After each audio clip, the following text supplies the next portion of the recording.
everyone, we are Team ChanYang! Let's go learn about the TCA cycle. Here is one of our members, Hannah, eating bread. This bread is converted from glucose to pyruvate through glycolysis in the cell cytoplasm. Then we enter the mitochondria, where we will focus on the tricarboxylic acid cycle. From now on, we will explain the mechanisms of the TCA cycle and how she gains energy. We first have to start with pyruvate, which came from glycolysis and converted to acetyl-CoA through the pyruvate dehydrogenase complex. In this complex, the nucleophile of TPP attacks the electrophile of pyruvate and is decarboxylated, releasing 2 electrons and an acetyl group. The acetyl group then moves from E1 to E2, making acetyl-CoA through transesterification of CoA-SH. Finally, we move on to E3, where FADH is reduced by the previously mentioned electrons, making NADH. This movement of the acetyl group and electrons is an example of substrate channeling, where the intermediates don't leave the complex and keep substrate level concentration high. Next is a carbon bond formation of oxaloacetate and acetyl-CoA through citrate synthase in a condensation reaction to form citrate. Oxaloacetate binds first with citrate synthase, causing a conformational change and creating a binding site for acetyl-CoA. Acetyl-CoA negative carbon ion is attracted to the positive carbon ion of oxaloacetate, creating citryl-CoA, a thioester. Then hydrolysis occurs, regenerating CoA-SH and producing citrate.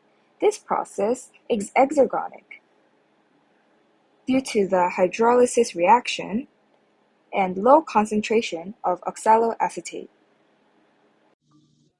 Next up is isocitrate, which was formed via cis-aconitase. Aconitase dehydrogenases citrate, making cis-aconitate. Then hydrolyzes it again, making isocitrate. It might seem redundant that aconitase would go through all that work simply to switch these hydroxyl groups.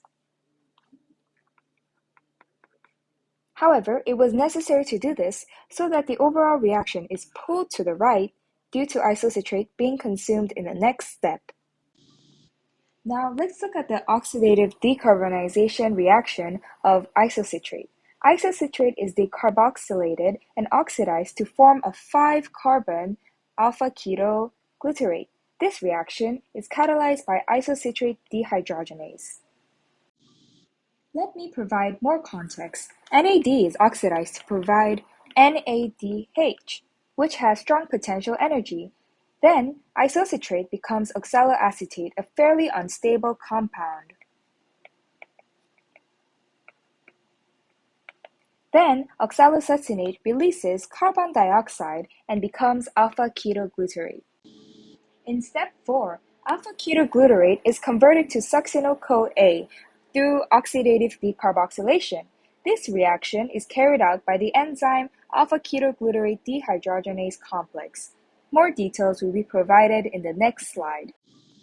This substrate to the left is pyruvate, which was previously oxidatively decarboxylated by the PDH, producing acetyl-CoA, CO2, and NADH. But turns out that pyruvate is also an alpha-keto acid, meaning that the alpha-ketoglutarate dehydrogenase complex produces similar results. So going back to alpha-ketoglutarate, the alpha-ketoglutarate complex consumes NAD and CoA, producing carbon dioxide and NADH, resulting in succinyl-CoA. Now both carbons that were introduced at the beginning of the cycle are used up. The fifth step of the TCA cycle is the conversion of succinyl-CoA to succinate with the help of the enzyme succinyl-CoA synthetase. Now let's look at the mechanism into more detail. First of all, the CoA of succinyl-CoA is replaced with the phosphoryl group here. it will attack this bond here, and the CoA will leave. And this will produce a high energy acyl phosphate. Next, the succinyl phosphate will donate its phosphate to GDP, forming GTP. In this process of conversion, GDP goes under the mechanism of substrate level phosphorylation. Okay? Ligating GTP with the phosphate, forming GTP. And through this process, succinate is our step 6 of the TCA cycle is when succinate is oxidized to form fumarate.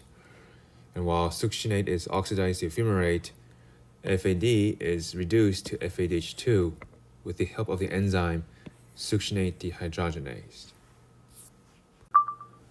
First, fumarate becomes L-malate with the help of the enzyme called fumarase and requires a water molecule for the reaction to occur.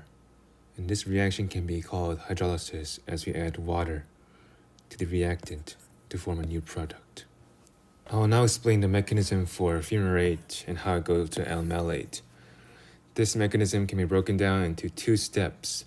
I have told you that water is required for the reaction to occur, but water can be broken down into 2 ions, the hydroxyl ion and the hydrogen ion. And first, the hydroxyl ion here will attack this carbon here, and this electrons in a double bond will go to the carbon, and this middle product will be formed, forming a carbon anion. And since this carbon anion is negatively charged, the remaining hydrogen ion from the water molecule will attack the carbon anion, forming the CH bond. L-malate will then be oxidized to form oxaloacetate. While L-malate is oxidized, NAD plus is reduced to NADH by the help of the enzyme called malolate dehydrogenase. Now this reaction has a standard Gibbs free energy change, and this value is positive, meaning that the reaction does not want to proceed to the right. Right? However, we have learned that the actual concentrations of substrate and products matter.